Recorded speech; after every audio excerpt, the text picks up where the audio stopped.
വടാട്ടുപാറ ശ്രീ പൊയ്ക മഹാദേവ ക്ഷേത്രക്കുളത്തിന്റെ നവീകരണ പ്രവർത്തനം ആരംഭിച്ചു.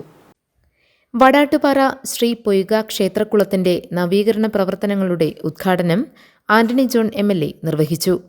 1.5 ഏക്കർ വിസ്തൃതിയുള്ള കുളമാണിത്.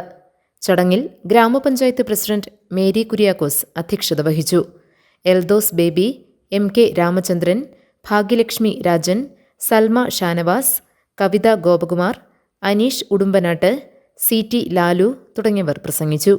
അതിൻ്റെ ചെളിയും മറ്റ് എല്ലാം കോരി മാറ്റിയതിന് ശേഷം ചുറ്റും സംരക്ഷണ ഭിത്തിയും മറ്റനുബന്ധ നിർമ്മാണങ്ങളെല്ലാം, അതോടൊപ്പം തന്നെ ഈ വടാട്ടുപാറയുടെ വിവിധ പ്രദേശങ്ങളിൽ ജലലഭ്യത ഉറപ്പാക്കാൻ കഴിയുന്ന നിലയിൽ ഉൾപ്പെടെയുള്ള വിവിധങ്ങളായിട്ടുള്ള നിർമ്മാണ പ്രവർത്തനങ്ങൾ അതുമായി ബന്ധപ്പെട്ടുകൊണ്ട് ഇവിടെ നടപ്പാക്കാൻ വേണ്ടി തീരുമാനിച്ചിട്ടുണ്ട്.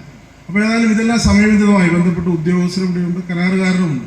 അപ്പോൾ ഈ 1-ാം ഘട്ടമായി 50 ലക്ഷം രൂപയുടെ പ്രവൃത്തി അത് എസ്റ്റിമേറ്റിൽ വിഭാവനം ചെയ്യുന്നത് പോലെ തന്നെ വളരെ ഭംഗിയായി സമയബന്ധിതമായി നമുക്ക് പൂർത്തീകരിക്കണം. അങ്ങനെ പൂർത്തീകരിച്ചാൽ തീർച്ചയായിട്ടും തുടർച്ചയിൽ ഈ ഇതിന് ബാക്കി വേണ്ടി വരുന്ന ഫണ്ട് കൂടിയും സർക്കാർ തലത്തിൽ നിന്ന് അനുവദിക്കാൻ കഴിയുന്ന നിലയിലുള്ള ഇടപെടൽ ഇപ്പോൾ നമ്മൾ നടത്തിയിട്ടുണ്ട്. അപ്പോൾ ഈ വർക്ക് വളരെ സമയബന്ധിതമായി നമുക്ക് പൂർത്തീകരിക്കണം. GTV news, Vadattupara.